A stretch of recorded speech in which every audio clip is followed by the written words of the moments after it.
Welcome to the Starting Over Stronger show, where you'll find help and hope for your divorce survival and recovery. Divorce well, live well.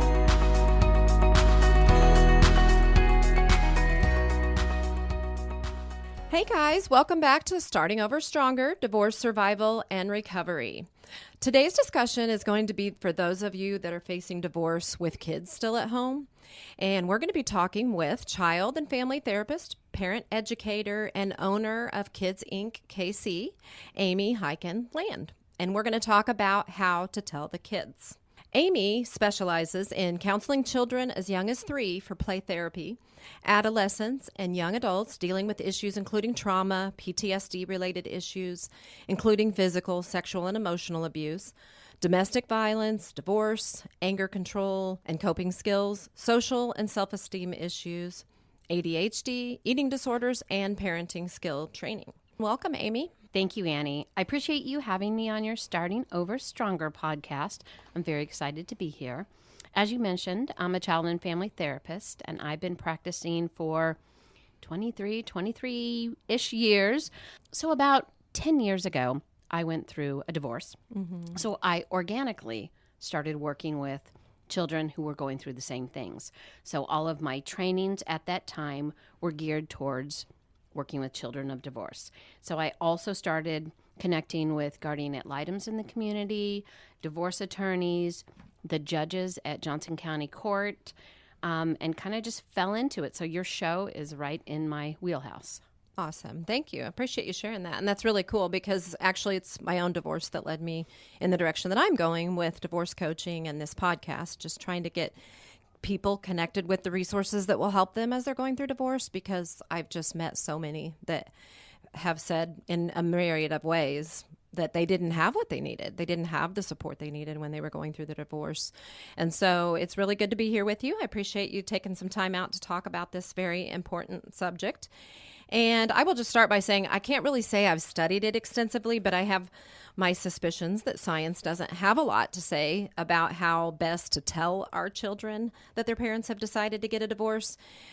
We all probably know someone and maybe personally experienced it being handled in a way that was less than ideal, if not traumatizing. Some places I've read about how parents should tell their children, but few actually address the children's reactions. And so if you're thinking about getting a divorce and you have kids at home, you're probably thinking about how to tell the kids.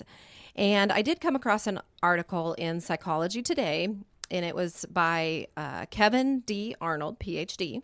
It's entitled, Mom and Dad Have Something to Tell You, 6 Steps for Talking to Kids About Divorce. And I just want to start there because I'm certain you will have so much to offer us to expand upon these 6 tips.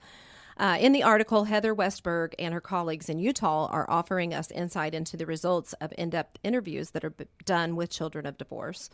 And these insights provide valuable considerations and guidance for you if you are facing this decision about how to tell the children that the marriage is over.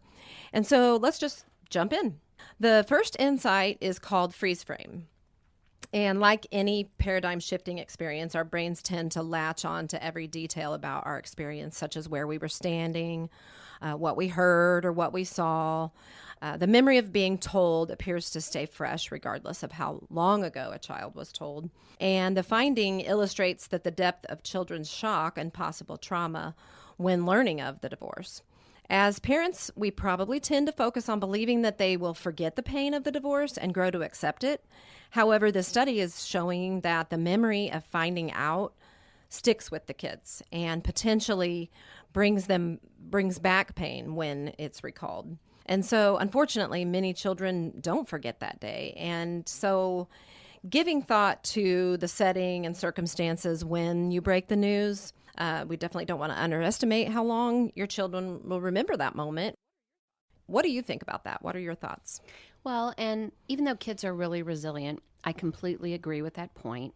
My son is 15 right now, and when he was 6, that's when we told him we were getting divorced. And he can still tell us where he was, what happened, what he did before, what he did after. It's pretty amazing. Mm-hmm. So There's actually a doctor, Dr. Vander Kolk, and he wrote about how the body keeps score. And it's related to trauma, but it's that our mind and our body have body memories and mind memories. And so I completely agree with what you said.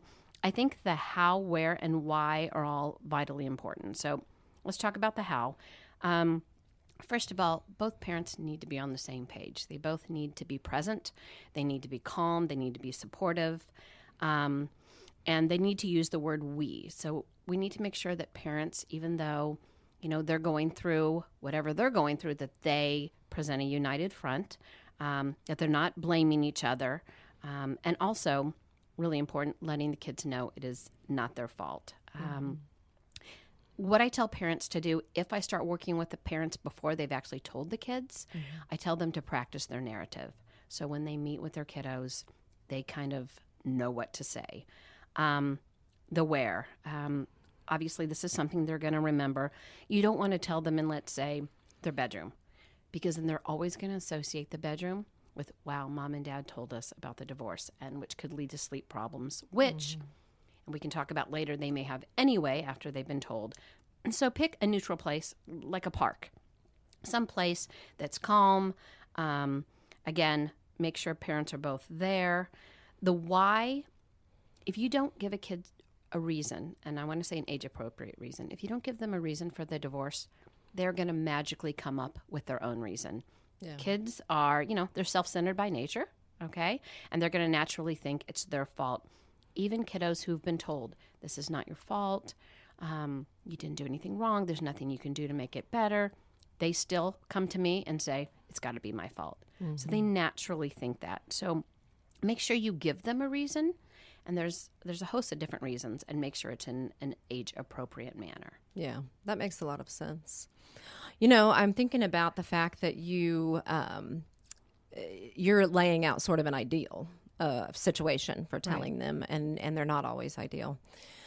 Sometimes the other spouse beats you to the punch and tells them, or there's just too much hostility. There's no way that these two people are going to come together and give a collaborative narrative to their children. Right. What's a way to do some damage control, or a second best option when this isn't possible? Right. And so that happens a lot, where one parent will try to get a leg up, and they'll tell the kids first because they want the kids to get on their side. And I always tell parents, there are no sides. So being able to come together, and I tell parents, even if it's a really tumultuous divorce, and I work with a lot of really tumultuous divorces, I tell them, if you can't look at it like this is my ex-husband, my ex-wife, try to think of it as this is a business, and we want our business to succeed, not fail, and our kids are kind of our employees. And so how are we going to tell our employees? I mean, it really is something that they have to work on in their own hearts and their own minds, so it comes off okay. But yes, there's many times where one parent tells one thing, another parent tells the kiddos something else, and then they come to me and we have to do some reparative work. Yeah. Well, I guess that's to be expected in some situations, I'm sure. So let's look at number 2 in the 6 tips, and that is a house divided. The question being posed is, are you considering which kids to tell when and how, depending on their age or other factors? Some parents will tell the older kid first to shelter the younger child. And it's said in this article that can be unwise because older children will actually feel that they have to bear a burden of keeping a secret. And the younger child gets the message that they're not able to handle problems. And so one thing that they pointed out was that adult offspring of divorce report many years later dissatisfaction with different treatments like this. So it seems like the best strategy might be just to gather the whole family and tell everyone all together so that they all get the same message at the same time from both parents. And obviously, again, this is the ideal. But this way, there's no child that's made responsible for the news or keeping a secret. What are your thoughts on that? And I agree, and we kind of just touched base on this. When an older child is told ahead of time, first of all, we tell our kids not to keep secrets from us for obvious reasons. So they go through their life, they're being told, don't keep secrets. And here is a parent telling a child to keep a secret, not only from the siblings, but probably from the other parent. And that's really setting them up. So the other reason why you don't want to do that is because they're going to feel like, as the older child, it's their responsibility to take care of the younger ones, to peacekeep the parents, and it puts them in a parentified role. Yeah. And, all the more reason, again, that you tell all the kids, they're all going to interpret it differently based on their age, but you don't want to tell one and put that unfair burden on them. Yeah. Well, that's pretty cut and dry. Not a lot to say about that. So, number 3 is to not assume how your kids are going to react. They're like you just said, all of their feelings are relative to their own experience, their own personality, how they feel about divorce, maybe based on friends, parents, and, other experiences that they've seen happen. So if you're wondering how your children will feel if you divorce, the truth is it kind of depends. Some children react positively, thankful that the hostility is going to end. Some children react sadly, wishing things could stay the same, and yet others react with both positive and negative feelings. And they recognize the relief, but at the same time, they're feeling like they're going to lose one of their parents. And so the tip here is just to not assume how your kids are going to react. Let them feel all of their feelings, even when those feelings are confusing to you. Have you experienced that? Yeah. You want to let kids know always, whether it's divorce or anything else, they have a right to feel their own feelings, and there are no bad feelings. When I'm working with kiddos, sometimes the sad and mad feelings, they're the hardest to discuss because they think they're bad feelings. So you want to let the kids know they just need to feel their feelings. Whenever there is a loss, we have stages of grief that we know we go through. And this is the same with kids. So they may be in shock. They may be in denial initially. They may bounce back and forth between anger, bargaining, sadness. That's all normal. A lot of times kids hide their feelings. So a lot of times I have parents say, we told them, and Johnny or Susie, they seem perfectly fine. A lot of times they're perfectly fine for the parent. They're hiding, they're protecting. They've seen mom or dad cry. They've seen them break down. So they're trying to protect them. So for some, divorce is expected. So when you are a kiddo and you live in a home where there's lots of arguing and fighting, it's not a shock. And I always ask kids, was this a shock for you? What's almost more difficult is the families that don't fight, or they're really good at keeping fights away from the kids, or they're avoiders. They kind of put their head in the sand. That's more of a shock for a kid because they're like, how did this happen? I had no idea. If you have younger kids and older kids, a 4-year-old, for example, is going to respond different than a 10-year-old. But the biggest thing is right there and then you want to address their immediate fears. They want to know, do you still love me? They want to know, where am I going to live? Am I going to have to change schools? When we get into talking about parenting plans, I tell parents right away, because sometimes when parents tell the kids, one parent moves out the next day. So I say, you get a calendar and you pick mom's favorite color and you pick dad's favorite color, and the days, if they're with mom, Monday, Tuesday, and Wednesday, then and her favorite color is pink, you put pink Monday, Tuesday, and Wednesday. If dad's is, red Thursday and Friday, you get the idea. Yeah. So they know in a concrete manner, I'm going to see mom and dad. They need to know you can call mom and dad. So they need to keep that open line of communication going. Yeah. Well, and it reminds me of an illustration that my counselor gave me when I was preparing for divorce, and that was that sometimes we make the most negative assumption that our kids are going to be devastated when they're told, and that the truth is some kids are relieved, and that, he used the example of one of his patients or clients, I guess, that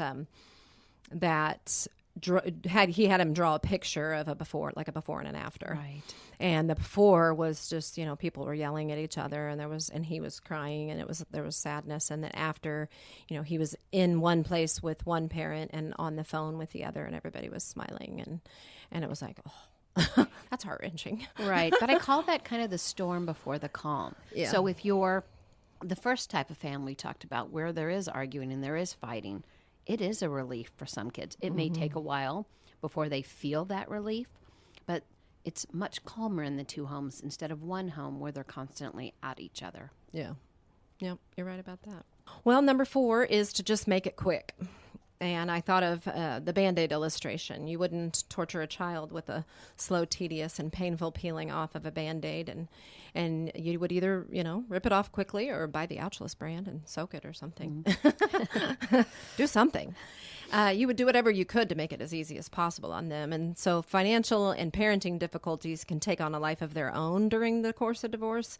And some who are going through divorce take years, and many at least several months to settle. So when one or both parents feel the need to win, that can be drug out. And for children, the never-ending divorce feels like a 12-hour drive to Disney World done in one day. That was the illustration given in this article. Very uncomfortable and interminable. In the Utah study that they reference, one child said, "Get on with it." Indeed, we echo these sentiments, right, Amy? When they decide to end the marriage and finally tell the kids, they should work collaboratively to end it swiftly, right? No one wins. Right. And the ideal is to work collaboratively. I have sadly worked with families who have taken their divorce 6-7 years dragged out in court. And what happens? You're letting the court and the judge and attorneys decide the lives of your children. Mm-hmm. So instead of having control because of your anger and angst towards the other person, you're letting it drag out in court, which doesn't help your kids at all. And it takes the power away from you. So yeah, it's expensive. It gives someone else control. It doesn't help your kids. Parents need to keep in mind, and you mentioned winning, it's not about who wins and who loses. It's what is in the best interest of your child. Yeah, and your family as a whole, because Absolutely. there are no winners. But what specifically would you say is the best benefit for the kids as far as the make it quick tip? Just really so they can start healing and they can start seeing what their life is going to look like. Because when they're told, okay, we're getting divorced, again, like we talked about earlier, they don't know, well, where's mom going to live? Where's dad going to live? What's my room going to look like? What school? Am I going to lose my friends? My divorce was 60 days. 60 days, and I went out to lunch with my ex after. I mean, nice. Granted, it was the ideal. Not always ideal, but it's pretty ideal. I think you're the exception. Probably. And I try to get my clients, somehow close to that ideal. But yeah, you want to move forward so the kids can feel safe and know, okay, wow, I am seeing my parents. I am able to talk to them. I'm not losing my friends. Yeah. They need to get to the other side. Yeah. It's about hope, right? Absolutely. Yeah. Absolutely. Okay. So number 5 is to just be supportive and honest. Avoiding discomfort can be a very normal response for many of us, and especially when we see pain in our children. That's one of the most uncomfortable moments of our lives as parents. And so if we think or know that we're causing them pain, it can really stun us into shrinking back from dealing with it. We may want to try to make it better or offer platitudes like it'll be okay or nothing's going to change. I know I've heard that one. But nothing makes divorce better for children, at least not right away. And in this article, Westberg and her colleagues found that children need parents to address their confusion and their pain, and they need to know the details, and they need to receive, as you mentioned, age-appropriate answers to their questions. Parents do best when they reduce the confusion by being truthful, being supportive of their painful reactions, and answering their difficult questions. What do you think about that? So I agree with a lot of it, but I will take issue with sometimes we have a divorce with a little d, and sometimes there's a divorce with a big D. Mm-hmm. If it's a little d, it's going to work a lot better and be in the child's best interest. So, they're still a family. your mom's going to be your mom for the rest of your life. Your dad's going to be your dad for the rest of their lives. And I tell parents, when your kids graduate, when they get married, if they have grandkids, you're going to be together. You can't change that. You're a family. You're just a family that looks a little different. And all families look different. And you're residing in 2 different homes. Kids should never be put in the middle to pick sides, like we talked about earlier. The lower the parental conflict, the higher chance the kiddos will be well-adjusted in their future. As far as answering questions, yes, age-appropriate terms, and really keep in mind that some conversations, however, are for grown-ups. Court, money, child support, those are really, I can't tell you if I had if I had a penny for every time a kiddo brings those hot topics to me, I could probably retire, because those are grown-up conversations and they really need to keep it away from their kids. Yeah. So I think it can be a good divorce. I really do.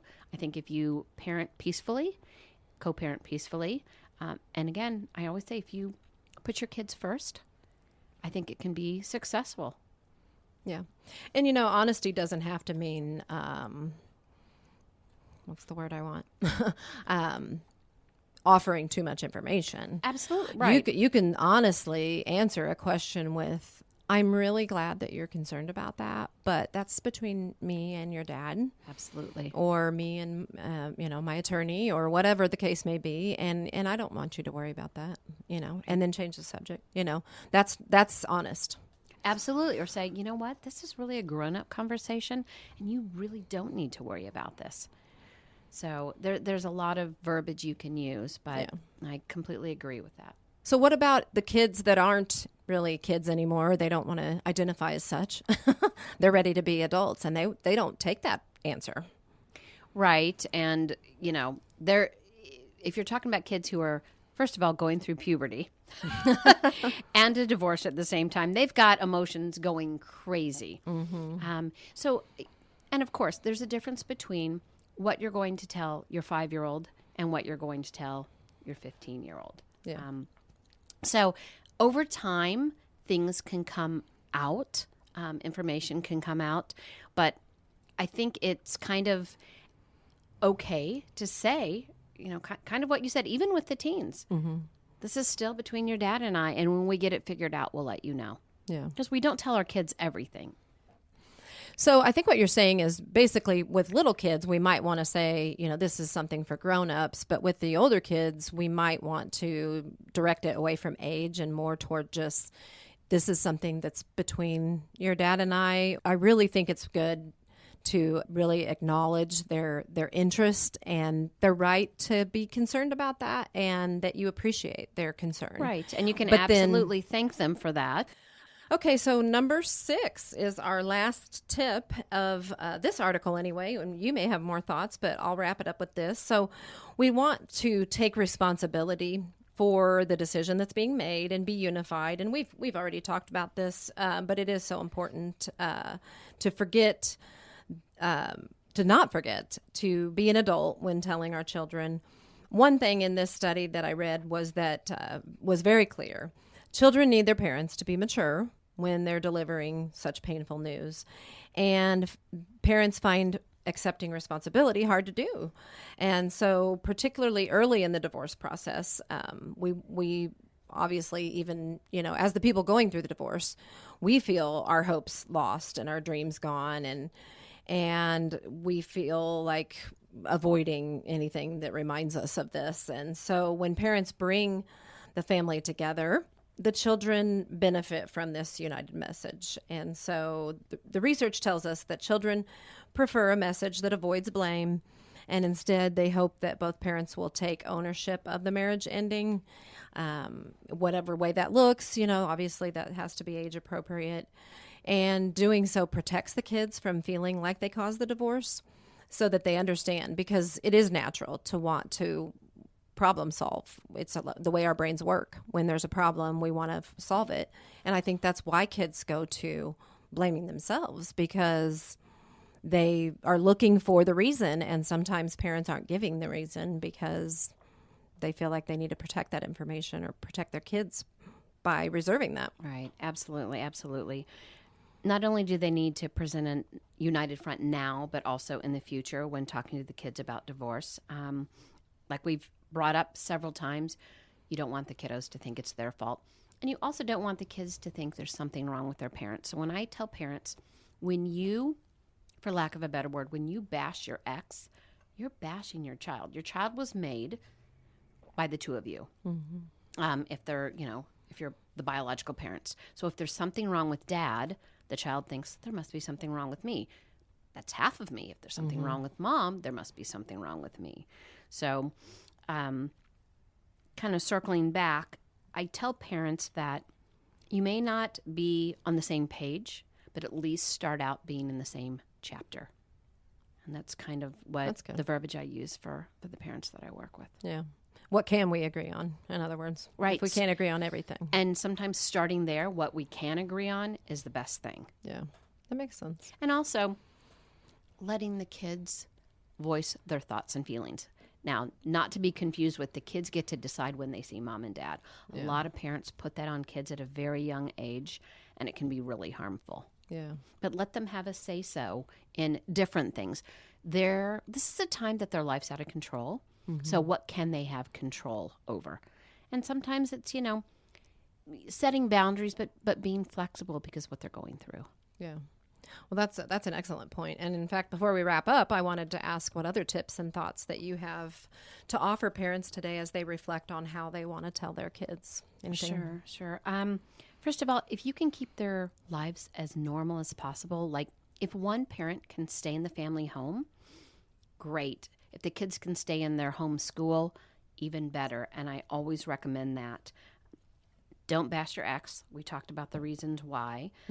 Don't ask your kiddos to take messages back and forth, to spy on mom and dad. I mean, these are things that I see on a daily basis with this population. And I always tell parents, you've got to love your kids more than you dislike your ex, And I think it's also okay.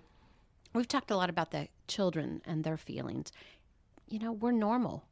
Just because we're parents, just because we're adults, it doesn't mean we don't feel feelings. Now, you shouldn't break down in front of your kiddos because that'll frighten them, the little ones.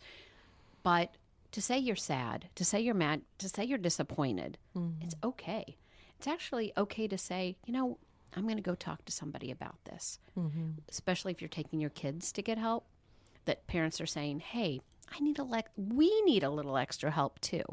So I think it's okay to share your feelings. Just don't break down in front of your kiddos. Yeah. Yeah. Well, let's explore that a little bit, because the truth is that children are going to suffer in divorce. It's 100% inevitable and unavoidable.